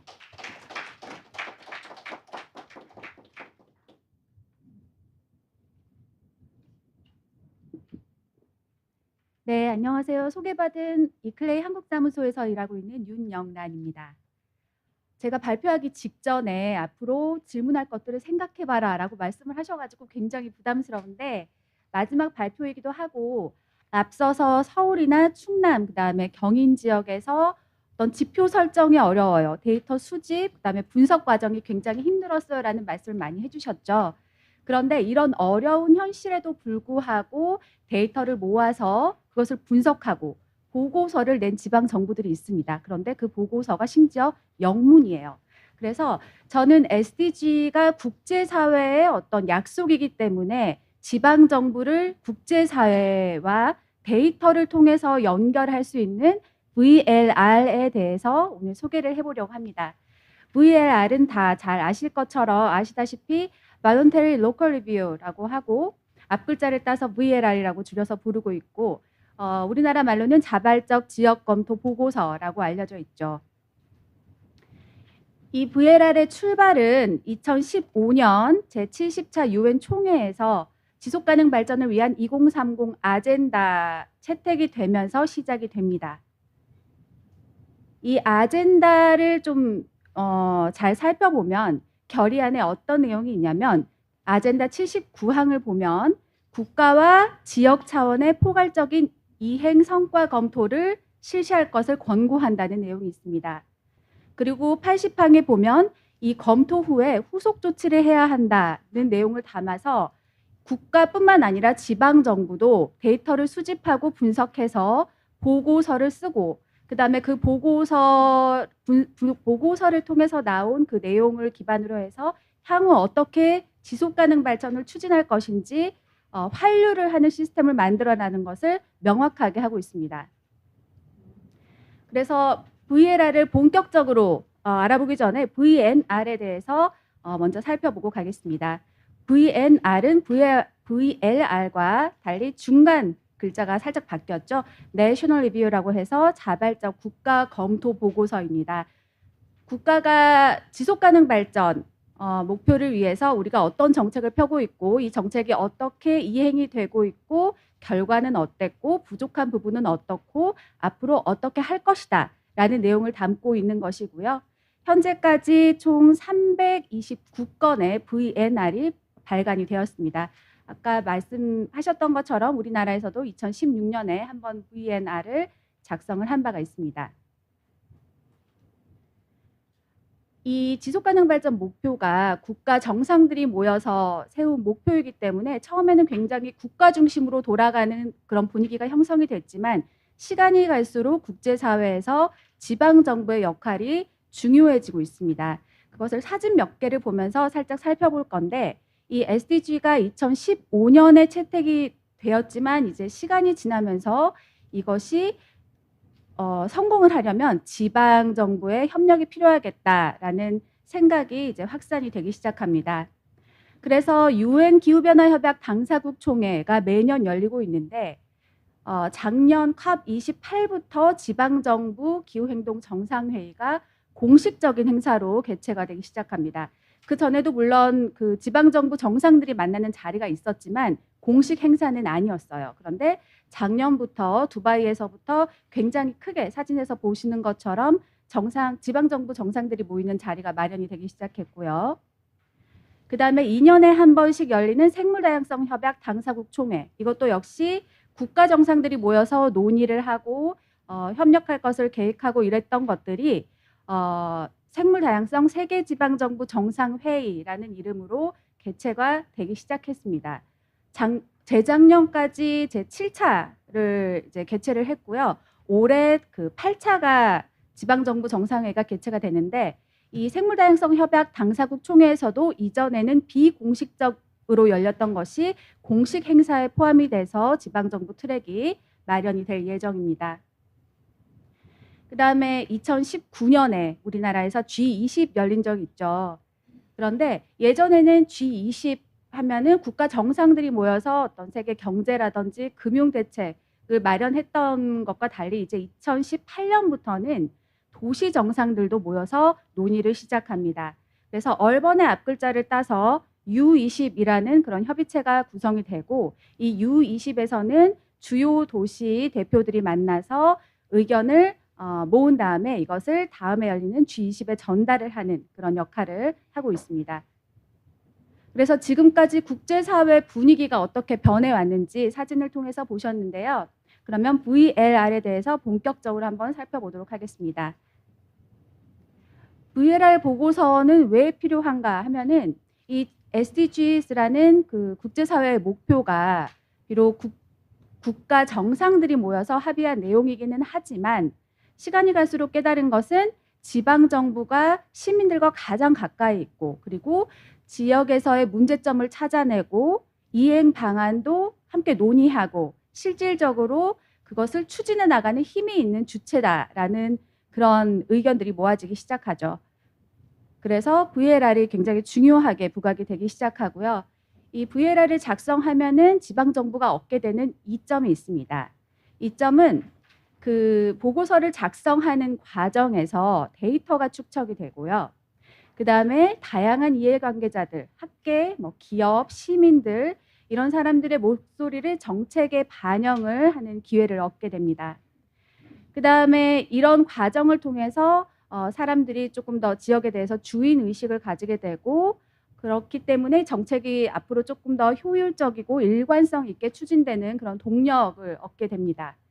그리고 마지막으로 이 VLR은 지방 정부가 지속가능 발전 보고서를 영문을 포함한 유엔에서 이제 공용어로 쓰이는 언어로 발간을 하기 때문에 국제사회에 널리 알릴 수 있고 이것이 또 다른 지방 정부의 정책을 촉진할 수도 있고 그리고 이것을 국내로 가져와서 이런 성과를 국내로 가져오면 국내에 있는 정책을 조금 더 강화하고 확대할 수 있는 그런 선순환 체계를 마련할 수 있다는 것이 VLR의 이점입니다. 그래서 앞으로 쭉 사진을 보실 건데요. 아까 2015년에 SDG가 채택이 되면서 이제 VLR이 발간이 되기 시작하는데 2016년에 스페인 발렌시아주, 그다음에 독일 노르트라인 웨스트팔렌주 이 두 곳에서 VLR이 발간이 됩니다. 그리고 2018년에는 우리가 잘 알고 있는 것처럼 뉴욕에서 VLR을 발간해서 고위급 정치 포럼에서 발표가 있었죠.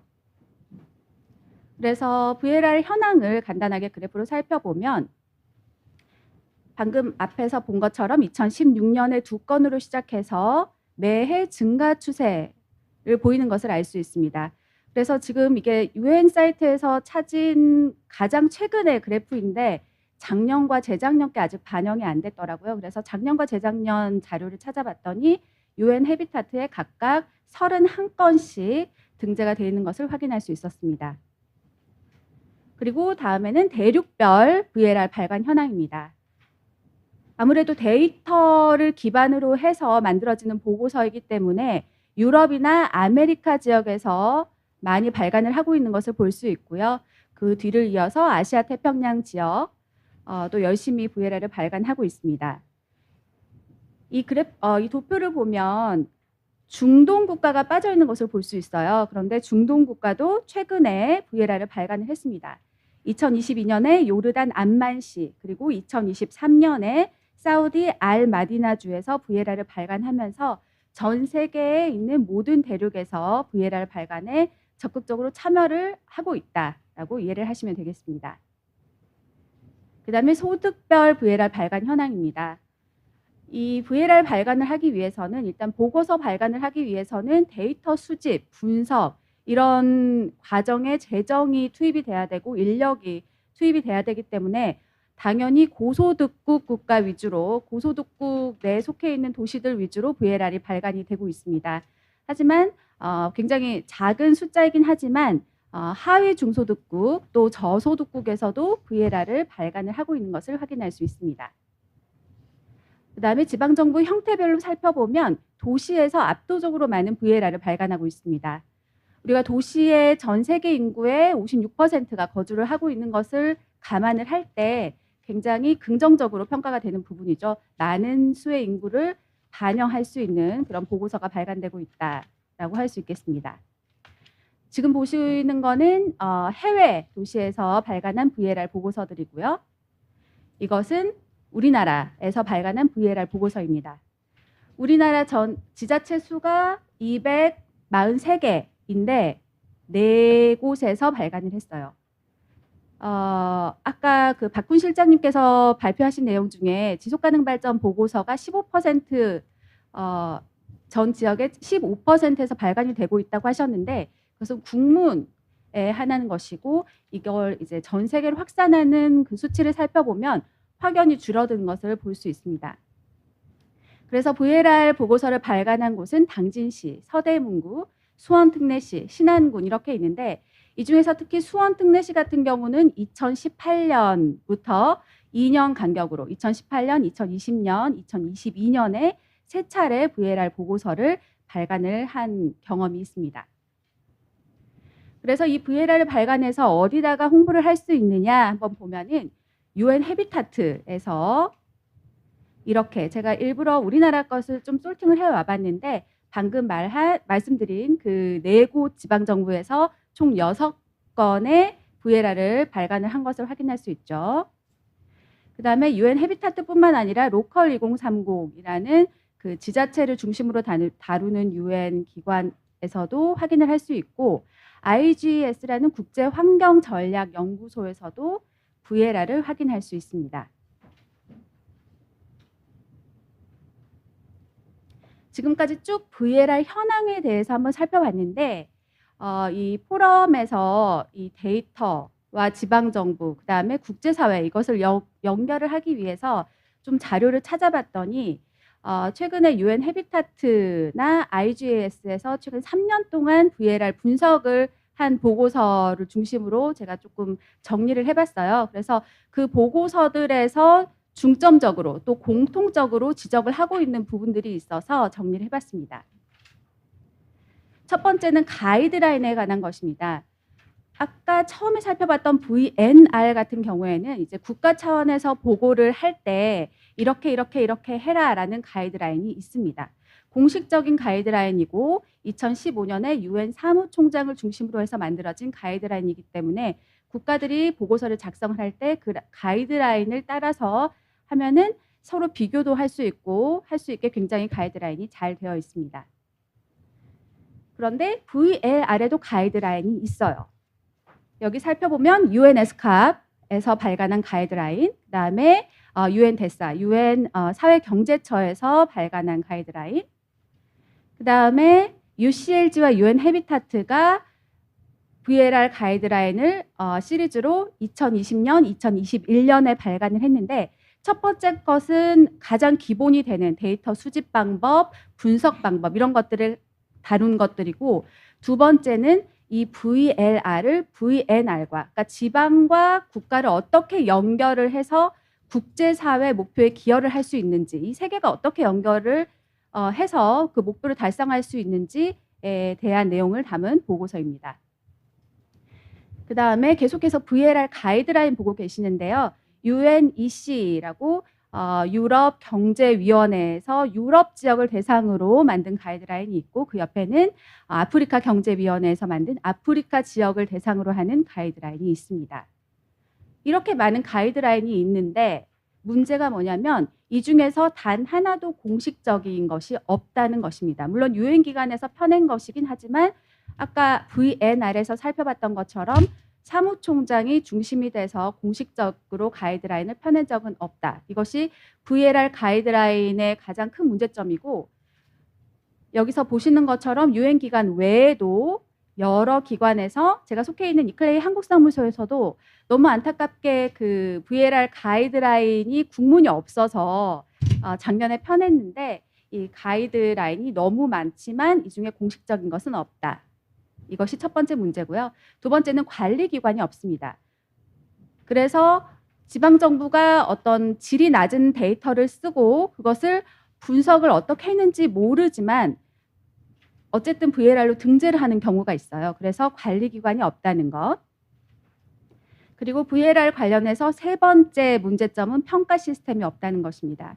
VNR 같은 경우에는 고위급 정치 포럼에서 한 국가가 발표를 하면 다른 국가가 피드백을 할 수 있는 시스템이 되어 있어요. 그런데 VLR 같은 경우에는 지방정부에서 편해서 게재를 하면 그걸로 끝인 시스템입니다. 현재는.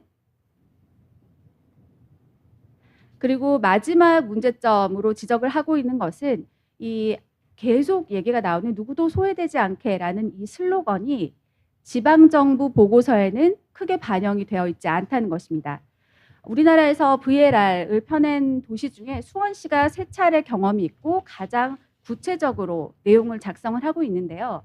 수원시 것만 봐도 Left Behind에 대한 내용은 머릿말 그리고 결론 부분을 제외하면 기후 대응에 대해서만 잠깐 언급이 됐을 뿐 이 가장 중요한 슬로건에 대해서 데이터를 수집한다거나 어떤 지표를 수립한다거나 하는 노력이 지방정부에서는 현저히 떨어진다. 이렇게 말씀을 드릴 수가 있겠습니다. 그래서 정리를 하면 VLR 발간 건수는 매년 증가하고 있지만 그 발간 과정을 살펴보면 공식적인 가이드라인이 없고 관리기관이 없고 상호 평가를 할 수 있는 플랫폼이 없다. 이런 것들이 문제고 그리고 가장 심각한 문제는 이 SDGs의 슬로건이 지역 차원에서 분석이 빠져 있다. 굉장히 낮은 수준이다라는 것. 그래서 이 통계청을 비롯한 그 중앙기관에서 어떤 데이터 수집 방법, 데이터 분석 방법 이런 것들을 지방 정부에 많은 지원을 해서 이 VLR이 원활하게 발간이 될 수 있도록 할 필요성이 있다는 말씀을 드리면서 제 발표를 마무리하도록 하겠습니다. 경청해 주셔서 고맙습니다. 네, 감사합니다. 5분의 이야기 잘 들으셨습니까? 네, 질문도 지금 이제 생각을 하고 계시죠? 앞에 장례 정리를 잠깐 해야 되는데요. 그 와중에 제가 한 가지 자료를 소개해 드리겠습니다. 이 자료 어디서 보셨습니까? 보신 적 있으실까요? 앞서 발제자들이 다 캡처해서 하나씩 계속해서 보여줬던 자료입니다. 통계처 우리나라 그러니까 대한민국 사람으로서 SDG에 관련된 매년 발간되는 보고서를 크게 2개를 볼 수 있습니다. 하나는 UN SDSN 지속가능 발전 해법 네트워크에서 매년 6월 즈음에서 발간하는 행복은 성적순은 아닌데 우리나라 국가를 전 세계 국가를 대상으로 발표를 하죠. 그래서 제 기억에 아마 2017년에 처음에 발표됐을 때 그때 당시에 우리나라 국가 순위가 17위였는데 이상하게 계속 떨어지더라고요. 그래서 올해 31위까지 내려가 있는데 좀 아쉽죠. 네, 안타깝기도 하고요. 하지만 그렇다고 해서 우리가 일을 하지 않는 건 아닌 것 같습니다. 또 하나의 자료가 방금 말씀드린 이 자료입니다. 상당히 많은 곳에서 그리고 또 대학교에서 교재로 쓰기도 하고 또 개인적으로 학습도 하시고 정말 많은 소중한 자료를 쓰고 있는데 그 자료 통계개발원 홈페이지에 들어가시면 다운받아서 보실 수가 있으니 또 영문으로 되어 있으니 공유하시고 지역에서 학습을 하시거나 그리고 SDG에서 궁금하시면 지금까지 최근 만들었던 모든 몇 년간의 자료들이 다 있으니까 그걸 보시면 좋겠다라는 생각이 듭니다. 마지막으로 저는 이제 제가 오늘 차장이다 보니까 따로 드릴 말씀이 없어서 이 말씀을 꼭 드리고 싶어요. 지속가능 발전 관련해서 지표 평가를 꼭 해야 된다라고 얘기를 할 때 사람들은 평가 지표를 만들고 그리고 나서 실천 과정에서의 여러 가지 것들을 담아서 맞은 평가 보고서를 만들어냅니다. 그런데 너무 아쉬운 점은 평가 보고서를 잘 만들고 끝납니다. 우리는 언제나 피드백이지 않습니까? 평가라는 것 자체가 중요한 모니터링이고 그러면 그 평가 과정에서도 단순히 평가의 수치가 높아졌다 낮아졌다만 보는 게 아니라 자세하게 이게 왜 안 됐는지 어떤 문제가 있는지 어떠한 요인 때문에 문제들이 계속 발생하는지를 파악을 해보고 그 다음에 또한 그 과정 그러니까 개선책을 발굴하고 그리고 그 정책을 수립하고 진행하는 과정에서 지속가능 발전 기본법에 따르면 2년 단위로 지표 평가를 하게 되어 있습니다.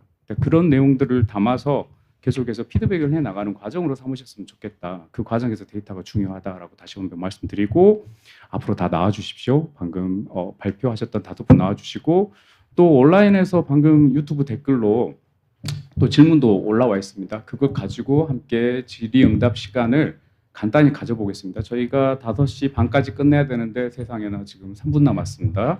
최대한 빨리 끝내보겠습니다.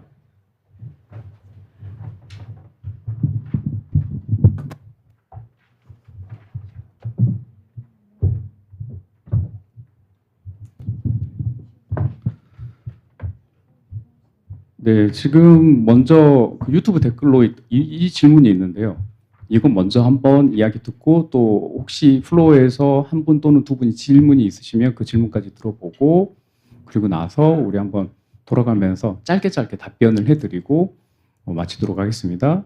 유튜브 댓글의 질문이 정말 이거 어려운 질문 중 하나인데 보고서 발간하기 위해서 데이터 종합 시 어려움이 많이 있지 않는가?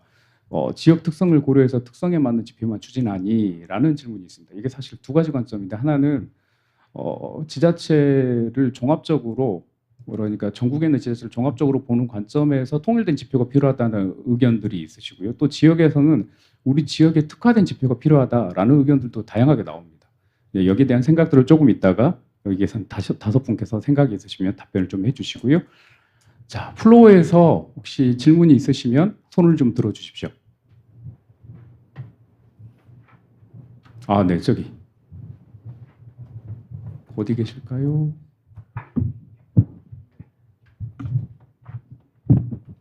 네, 안녕하세요. 예, 통계개발원 박영실입니다. 지방 SDG 이제 세션에서 이제 듣다 보니까 지방 SDG를 운영하는 데 있어서 가장 어려운 점 중에 하나가 이제 하이 레벨의 의지라는 얘기를 좀 많이 하셨던 것 같습니다. 네, 그럼에도 불구하고 지속가능 발전 관련 업무가 30주년이 됐다고 아까 말씀을 해주셨는데 그럼에도 불구하고 이렇게 오랫동안 지속가능 발전 업무가 지방에서 지속될 수 있었던 이유는 무엇이라고 생각하시는지 좀 궁금합니다. 네, 너무 좋은 질문 주신 것 같습니다. 답변하신 분은 좀 머리가 아프시겠는데요. 네. 그리고 또 있으실까요? 네, 선생님 말씀하십시오.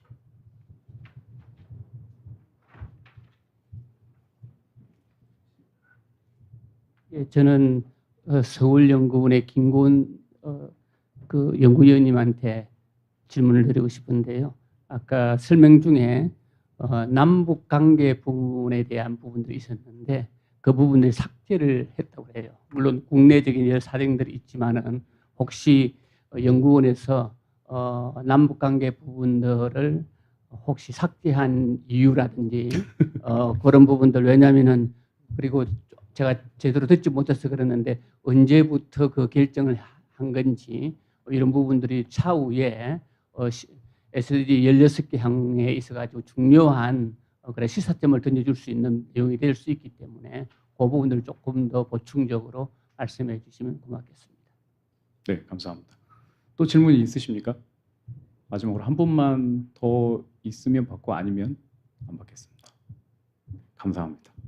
네, 시간이 너무 돼서 자 그러면 지금 한 분씩 1분 정도 시간을 드릴 테니까 마무리 질문에 대한 답변과 그리고 오늘 나눴던 생각들 그리고 혹시 아까 말씀을 다 못하셨던 빠뜨린 게 있다면 간단하게 마무리 코멘트 형식으로 해서 답변을 좀 주시는 방식으로 진행을 해보겠습니다. 먼저 바로 제 옆자리 옆에 계시는 잠깐만요. 생각을 해보니까 아까 이쪽부터 발표를 했잖아요. 그럼 자 그때 윤영란 팀장님부터 하겠습니다. 윤영란 팀장님 부탁드릴게요. 네. 저는 그 유튜브에 올라온 질문에 대해서 간단하게 이야기를 하고 그 지속될 수 있었던 이유에 대해서 짧게 말씀드리도록 하겠습니다. 그 데이터 종합 시 어려움이 지역에서는 많이 있다는 말씀을 제 앞에서 많이 해주셨기 때문에 그 지역 특색을 어떻게 그 지표나 통계에 반영을 할 수 있는지에 대해서 저는 우리 국내에서 지방 정부들이 VLR을 발간을 하거나 아니면 또 VLR이나 아니면 국문으로 지속가능 발전 보고서를 발간을 할 때 해외에서 발간한 보고서 사례들을 좀 많이 참고를 해주셨으면 좋겠습니다. 왜냐하면 우리 지역 내에서 그 지역만 독특하게 가지고 있는 그런 특색들이 있는데 국내에서는 찾기가 굉장히 어려워요. 그런데 해외에서 비슷한 경우 또 선진국 아까 말씀드렸던 유럽이나 아메리카 대륙에 있는 도시들은 VLR을 굉장히 많이 발간을 했기 때문에 그 VLR을 들여다보시면 거기에 대한 해답을 좀 얻으실 수 있지 않을까라는 답변 드리고요. 그리고 그 하이레벨의 의지가 중요하다는 것에 대해서는 이클레이 한국사무소는 지방정부와 이제 국제사회를 연결을 할 때 실무를 보시는 이제 주무관님들과도 협력을 굉장히 가까이에서 하지만 또 하나 공략하는 그런 부분이 이제 지자체 장분입니다. 왜냐하면 그 지자체 장의 의지에 따라서 어떤 부서가 생성되기도 하고 정책이 강력하게 추진되기도 하고 또 아까 말씀드렸던 그런 당사국 총회 지방정부 정상회의에 가서 우리 지방정부의 정책을 홍보하는 그런 부분도 전부 다 지자체 장군이 하시기 때문에 이런 하이레벨의 의지는 중요하고 하지만 이것을 이 교체가 될 때마다 바뀌면 안 되기 때문에 이 시민들 그 탑다운뿐만 아니라 바텀업 그 어프로치도 굉장히 중요하다. 그래서 이 두 개가 동시에 가야 되지 않겠느냐라는 말씀드리고 싶습니다. 네, 감사합니다. 말씀하신 것 중에 생각해 보니까 외국 보고서를 참조하라고 하셨는데 저부터도 영어가 힘드니 앞으로 이클레에서 요약 보고서를 좀 정리를 해서 주시면 지방 정부에서 잘 활용하실 수 있지 않을까라는 생각을 잠깐 해봤습니다. 네, 이어서 박신혜 과장님 부탁드리겠습니다. 네, 저는 세 가지 중에 이제 두 번째 거 그 지방 SDG 운영이 이러이러한 어려운 점이 있는데 그럼에도 불구하고 30년 넘게 지속 가능한 이유에 대해서 뭐 제가 이제 SDG 업무에 대한 사실 전문가는 아닌데 두 가지로 생각해봤는데요. 뭐 환경이랑 기후에 대한 이슈가 가장 계속 심화되면서 과거부터 그러면서 그걸 가장 담고 있는 게 이제 이 SDG 지표라는 생각을 하나 해봤고요. 그다음에 SDG 지표가 지금 당장에 와닿는 것보다 앞전 발표에서도 말씀하셨던 것 같은데 굉장히 미래 세대에 대한 고민을 담고 있기 때문에 우리가 우리 자녀 세대나 뭐 향후의 세대에 대한 고민, 그러니까 그 글 자체도 이제 지속 성장 가능한 발전 목표이기 때문에 이게 현재의 발전이 아닌 미래 세대에 대한 고민들을 포괄하고 있기 때문에 계속 사랑받고 있지 않나 하는 좀 생각을 했습니다. 네, 감사합니다. 네, 김경훈 박사님은 시간 좀만 더 드릴게요. 아직 안 네. 주셨는데. 저는 오히려 그 30년 지속하고 있는 이유는 아직 이게 뭔지 누구도 답을 내리고 있지 못하기 때문이 아닌가. 답을 내릴 뻔했는데 20년이 지난 상황에서 리우 플러스 20에서 SDG를 이렇게 더 복잡하게 만들어놔서 또 이해하는데 몇 10년이 간 게 아닌가라는 농담을 해봤어요. 그리고 근데 이제 그럼에도 불구하고 저는 SDG 전문가들이 빠지지 말아야 될 오류 중에 하나가 그건 SDG 번호는 얼마야라고 SDG를 하나의 언어처럼 쓰는 거는 우리가 이제 그걸 공부를 통해서 이해했기 때문에 쓰는 건 이해는 가지만 그게 시민들한테 결코 와닿지 않는 부분들이 많다는 걸 좀 알아야 될 것 같거든요. 직관적으로 그게 왜 그런가. 그리고 여전히 통계청에서의 그 세분화된 지표도 SDG가 가진 두 번째 특징인 연계성에 대해서는 답을 내고 있지 못하다는 것. 한국의 그 특수한 행정 문화, 책상을 넘어가지 않는 부서가 부서를 연결시키는 행정이 참 어렵잖아요. 우리는 책임을 구분할 때 일을 되게 잘하는 사람들이잖아요. 그랬을 때 SDG의 원래 취지인 그 두 번째 포인트를 지표로도 사업으로도 지금 현재 목표 체계로도 누구도 답하고 있지 못하는 문제를 어떻게 해결할 건가. 한국적으로 지역화가 한국도 들어간다면 그런 거에 대한 고민이 여전히 남기 때문에 아직도 하고 있는 것 같고요. 아까 이제 삭제라고 제가 표현 드려서 죄송한데 남북관계 같은 경우는 사실상 그동안 원래 남북관계는 경기도가 더 열심히 했었습니다. 예전부터 접경 지역이 있기 때문에. 근데 서울은 접경 지역이 없었지만 지자체장의 의지를 가지고 서울 평양 올림픽을 추진을 했었기 때문에 그 당시에 또 남북관계 되게 평화 모드가 많이 조성이 됐었거든요. 그래서 거기에 지자체의 역할을 시민들이 관심을 가지고 시민이 왜 그게 빠졌나고 지적을 해서 이게 사업이 들어간 거였어요. 근데 사실상 지난 몇 년 동안 남북관계에 관한 사업을 진전을 시키지 못했습니다. 서울시에서 그 담당하는 부서도 없었고 그래서 제일 처음 요구는 부서에서 의견이 왔던 것 같아요. 누구도 하고 있지 않은데 이걸 유지할 의미가 있느냐라는 걸 질문이 왔고요. 저는 이제 삭제라고 부르지 말고 모니터링 중단이라고 하자 이렇게 눈 가리고 아웅하는 식으로 하고 있는데 저희 의견은 그렇습니다. 그러니까 부서가 안 한다고 안 할 거냐라는 고민은 여전히 있습니다. 특히 서울시는 사업의 호흡이 엄청 짧아요. 이름을 바꿔서라도 다른 식으로 바꿉니다. 근데 그거를 SDG 번호화를 해서 계속 변화하고 있는 사업을 어떻게 지속적으로 모니터링 할 건가가 되게 고민인데 어쨌든 저희는 이렇게 제안을 드릴 생각이에요. 그리고 지속위원회는 NGO도 계시고 전문가도 계셔서 거기서 먼저 판단을 받을 거고요. 지속가능발전위원회에서. 그다음에 두 번째는 저희가 하반기에 지금 예정돼 있는 시민 공론화 작업이나 인식조사에 그 의견을 물을 겁니다. 그래서 그 결과를 반영해서 할 테니까 지금은 결정된 게 아니다라는 말씀 드리고 그래서 저는 중요한 게 짧게 한다고 해놓고 길어지네요. 네. 죄송합니다.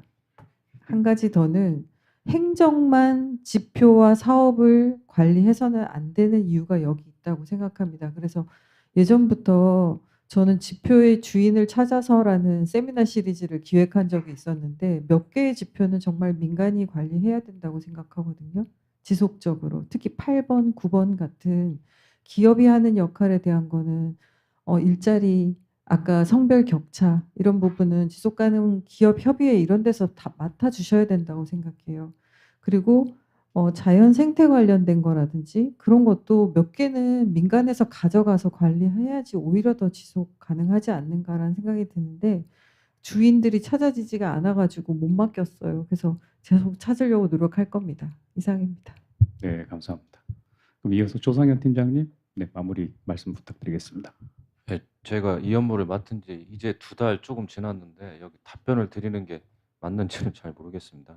그 아까 지금 30주년이라고 말씀하셨는데 저희 충남도는 한 14에서 15년 정도 된 것 같아요. 근데 제가 생각하기로는 저희 일단은 체계적으로 그 내부 포털에 입력하는 시스템을 마련해 놓아서 그런 부분도 좀 있는 것 같고, 옆에 뭐 저기 실장님도 계시지만 저희 충남이 지속가능 협의회 활동이 활발한 편이거든요. 그래서 예전에 푸른 충남 21일 때 저희 도에 적극적으로 여러 가지 제안도 많이 해주시고, 주도적인 그 어떤 좀 추진 의지가 떨어지면 좀 채찍질도 좀 해주시고 그런 걸로 제가 기억을 좀 하고 있습니다. 그래서 저 민간 플랫폼의 역할도 상당히 중요하다고 생각합니다. 예, 이상입니다.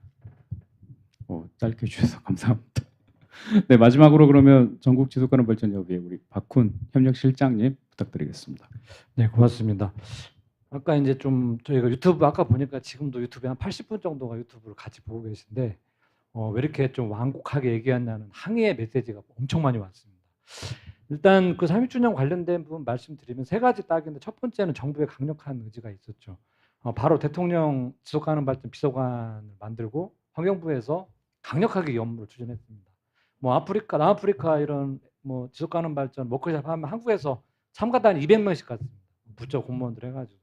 근데 이런 정부의 의지가 있었고, 두 번째는 연구 분야에서도 엄청난 연구들이 쏟아 나왔습니다. 저희 사회, 우리 대한민국이 막 발전해가는 과정이 있다 보니까 이 지속가능 발전에 대한 굉장한 관심을 가지고 있는, 거의 한 달이면 막 읽어야 될 연구 논문이나 이런 자료가 막 4-5건씩 쏟아 나왔던 것 같아요.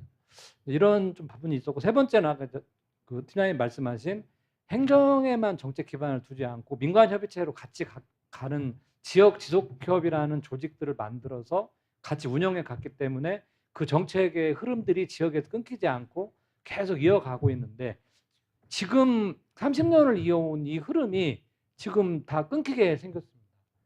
지역 지속협들이 어떤 정치적 여건 변화나 어떤 지역의 지방자치 여건 변화에 의해서 중앙정부의 정책 리딩 어떻게 하라는 지침이나 법령, 조례, 하다못해 담당 공무원의 공문이 이런 게 하나 없다 보니까 지역 지속협들이 이제 고사되기 시작하면서 점점 문을 닫고, 지역 민간 조직들이 민간 협의 조직들이 이걸 정책을 유지할 수 있는 기조가 없다 보니까 이런 관련된 정책들이 빠르게 지금 후퇴를 하고 있죠. 그래서 이런 부분들에 대한 부분들을 조금 다시 한번 좀 중앙정부에서 조금 굉장히 중요한 부분과 이런 부분들이 있으니 좀 거듭 그 강조를 좀 해주시고 빨리 좀 정상적인 궤도로 올라서 더 빨리 발전되길 바라고, 오늘 좀 마지막 드리고 싶은 말씀은, 여기 이제 통계청 공무원들이 많이 와 계시니까 제가 이제 저도 이런 활동을 오래 하면서 외국에 굉장히 많은 프로젝트에 참여도 해봤거든요. 오지 말라는 데 가서 듣기도 하고 했는데, 정말 놀라운 거는 통계 전문가들이 상당히 굉장히 중요한 매니지먼트 역할을 하고, 거기에 전체적인 총괄 조정에 통계 전문가가 반드시 있어서 그 전체적인 프로젝트들에 대한 흐름들을 굉장히 효율적으로 딴 길로 가지 않도록 하는 부분들이 상당히 많았고, 아까 그 여러분들이 얘기했듯이 그런 부분들을 최종적으로 어떤 지속가능 발전 목표의 메타값들을 설정하고 하는 과정에서도 최종적인 결정들은 통계 전문가들의 의견이 상당히 많이 반영되는 부분들을 제가 국제사회 여러 활동 통해서 굉장히 많이 봤습니다.